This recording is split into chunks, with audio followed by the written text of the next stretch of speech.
Hey everyone, welcome to Bite Your Tongue, the podcast. Join me, your host, Denise Gorant, as we explore the ins and outs of building healthy relationships with our adult children.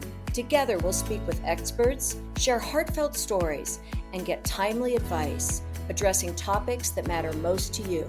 Get ready to dive deep and learn to build and nurture deep connections with our adult children. And of course, when to bite our tongues. So let's get started. Hello, everyone, and welcome back to Bite Your Tongue.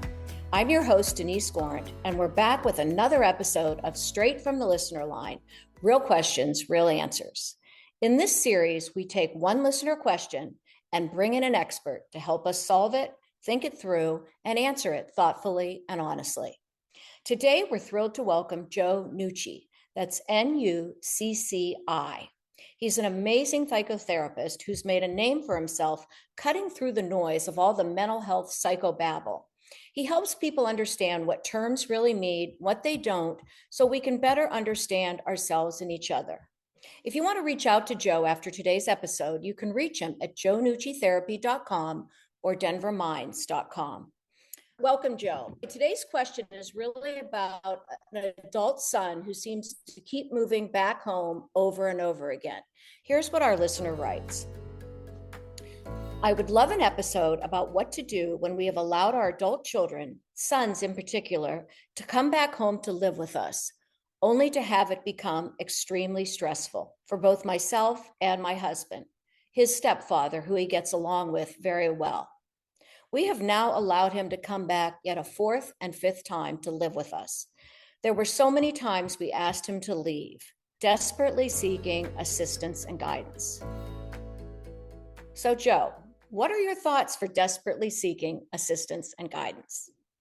Well, assuming that there's no context that I'm missing, like there's some sort of like a disability or like a reason why they really need their parents' support, I think that depending on their age and the child's financial situation, I think it's time to kick them out, is what I think. I have more questions than I have answers for this, of course, because I think every situation is so different. But I think that one of the worst things that you can do as a parent is not be there for your children when they need you. But I think the second worst thing you can do is you can be there for them so much that they can never leave the nest. They can't stand on their own 2 feet. I would be getting curious, like why, or what is the function of them coming back or staying there? Is it money problems? Is it them being kind of afraid to be more like independent or start their own lives? Is there a mental health concern underlying it? All of those should be and can be addressed, but it seems to me that whatever is being addressed, they may not be aware of it. And the staying at home is probably the symptom. It's probably not the actual problem. I think you're probably right. Are there words you could give this listener to use when they want to talk to their son about this is it? They get them out the fifth time and this isn't going to happen again. Although I guess they have to address all those other issues you mentioned first. Yeah, I guess for me, I don't know if it's a word you would use, but I think it's a mindset that I would have. It would be this mindset of curiosity.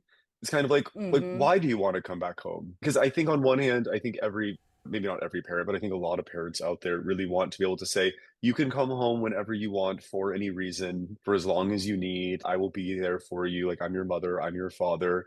But I think that you can pair that sentiment with curiosity around, but why? Is everything okay? Mm-hmm. You start to flip over those puzzle pieces and then see what happens, see what they have to say for themselves. And I think that you can also, how would I say this? There's a difference between hurting people's feelings or like hurting a relationship or causing momentary unpleasant emotion between two different parties. There's a difference between that because what you're doing is the wrong decision or what you're doing is ultimately not like the way to go. There's a difference between that and really being aligned to your values. And so if you really value having raised independent children who can sustain themselves, then you might have to learn to suffer some momentary uncomfortability. And like I said, I'm not suggesting that you do it blindly. I think that you do it as collaboratively as you can. If the child has a good reason for staying or wanting to stay, like listen, I think every case is really different, but it seems to me based on what I'm getting from this question, it seems to me that there maybe isn't a particularly good reason that's been articulated. So I think the first step is to try to articulate it and then take it from there. What might have to end up happening is you might have to help them on their way out. Well, that's a wrap. Thank you so much, Joe. I know this will be a great help to both the person with the question and other listeners. I hope all of you learned something today from Bite Your Tongue, straight from the listener line. Real questions, real answers. It's tough for so many parents when an adult child moves back in, especially when it's not pleasant. I hope this helps the listener and others who might be struggling with something similar. Thanks so much to Connie Gorant Fisher, our audio engineer. And a reminder that we're on Substack now, Behind the Mic. You can support us by subscribing to our Substack, or you can visit our website at biteyourtonguepodcast.com and click the Support Us tab. There you will find ways to support us, give us a little love for as little as $5. Remember, every little bit helps. That's it for today's listener question. But as the week goes on, remember, folks, sometimes, actually most of the time, you need to bite your tongue.